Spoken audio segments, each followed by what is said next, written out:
time for the Springfield City Council Corral, something I started under a different name on terrestrial radio 13 years ago, it seems. And I'm just keeping it going as I continue to flex my talk radio muscles, broadcasting from my home. Thanks for hanging out with us. I really do appreciate you guys being here each and every weekday morning, especially those who stick around for the Council Corral, because you likely, the hundreds of people watching live and the literally tens of thousands of people watching the clips. Not a lot of people watch this one, but I hope that those that do get some kind of education. And the importance of tracking local governments, which we don't see enough of in the media landscape. And I think that's something that more and more we have to recognize we need more and more of this type of reporting, just so people stay plugged in. But the city of Springfield being the capital city of Illinois, it's interesting to see just how they go through their business at City Hall. And hopefully it's instructive to you as to how you can possibly track what goes on with your City Hall. So Springfield, we have weekly meetings every Tuesday. We've got 10 alder people and 1 mayor and, city clerk and corporation council and, city treasurer and so on. But new administration, Misty Buscher, she's the mayor of Springfield, but she was not there in person last night during the full city council meeting. So Mayor Pro Tem, Alderman Jim Donnellan, he's in the city of Springfield, I believe Ward 9, is that correct? But either way, he's the Mayor Pro Tem, so he was in place of the mayor, while the mayor last night actually was on the phone. The chair will entertain a motion to allow Mayor Buscher to participate in the meeting remotely via phone. Let's think about that. Is there a motion? I just want to say for the record, that was Ralph Hanauer. There's a motion. Is there a second? Thank you, Alderwoman Conley. Motion and a second. All those in favor signify by saying aye. Aye. All those opposed, nay. Let's think about that, Alderman Hanauer says. Listen, in the 13 years I've been covering this, I remember former Alderwoman Gail Simpson was the first to take advantage of being remote via phone, and this was years before the COVID-19 pandemic. Now, of course, during COVID, they did things via Zoom, which was always interesting to see how that played out and all the technical difficulties that there were. And then they came back with, the glass in between each alderperson. Well, as you can see, they've since removed that glass in between each alderperson, and most of them are in the chamber. But when they can't be, Alderwoman Simpson was the first to kind of blaze that trail after they approved an ordinance to do so, and then it's been used kind of sparsely since then outside of the pandemic. But then you have last night for a full city council meeting, Mayor Misty Buscher go remote, but also Alderman Chuck Redpath went remote as well. And I think it's funny just to hear the joke again from Alderman Hanauer that, maybe we should think about this one. The chair will entertain a motion to allow Mayor Buscher to participate in the meeting remotely via phone. Let's think about that. Is there a motion? That's pretty funny. So anyways, moving on. So it was a short meeting last night. It was like literally 17 or 19 minutes long, which is a really short meeting. I think everybody's kind of reserving themselves a little bit because they're ramping up for the city's budget discussions. The city's budget needs to be in place in a few months, so they've got to hash out all the details. How much is going to go to public safety? How much is going to go to public works? How much is going to go to operate the mayor's office or the alderman's office? And how much for firefighters, construction, and so on. All of these things obviously going to be top of mind heading into the weeks ahead, and they're going to be long discussions.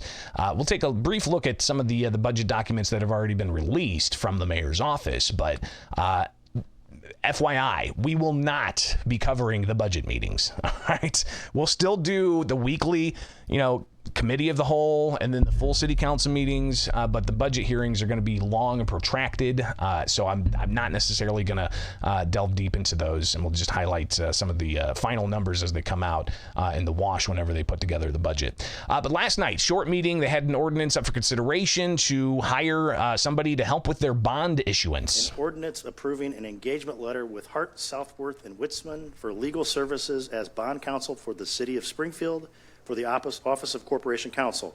And they need that because, they've got new bonds that are going to be offered in the next ordinance that ultimately passed. For 2023-591, an ordinance proposing extension of the term of life of the existing Legacy Point Special Service Area. The issuance of a Special Service Area refunding bonds in an amount not to exceed $17 million to finance, pay, and refinance cost of certain special service and setting a date and providing notice for a related public hearing as amended. The chair will entertain a motion to place agenda item number 2023-591 on final passage. So moved. Second. A motion and a second. Any discussion? So they had a lot of discussion about this last week, and we highlighted that. And it's interesting because when they have a committee of the whole, they determine this is going to go on the consent agenda. This ordinance, which is non-controversial, be lumped in with a whole bunch of other non-controversial ordinances, and they'll pass it all in one during a full city council meeting. They did that last night.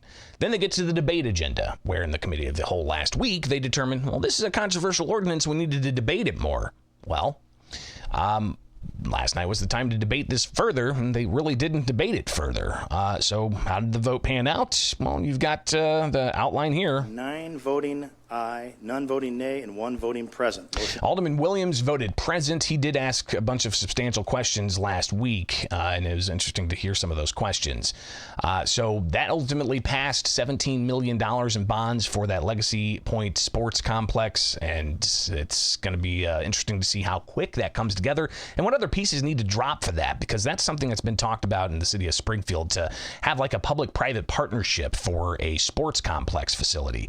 And having that sports complex facility, they say, will actually add to the sports tourism industry in Springfield. And the thinking is that it's going to fill hotels and get a lot of people going out to, dinners and shopping in Springfield. So will we see this in the next year, next 2 years? What other pieces need to fall into place? I guess we'll watch that closely.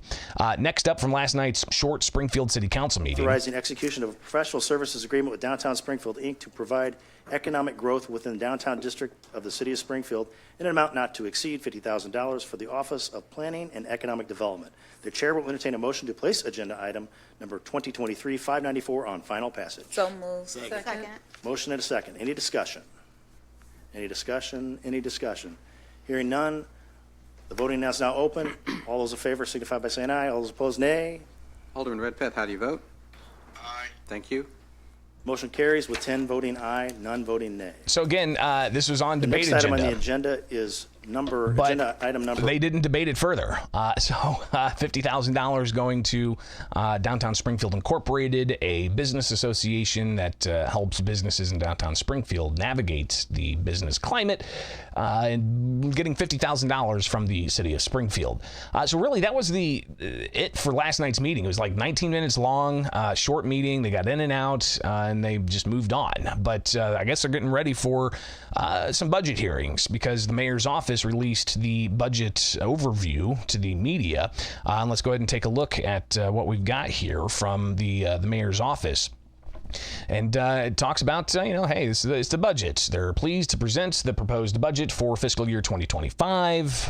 The proposal includes balanced corporate fund budget with an emphasis on citizen safety, infrastructure improvements, economic development, and enhanced public works services. Gives you an overview. Corporate fund window. They have of course, fiscal year 2025 coming up.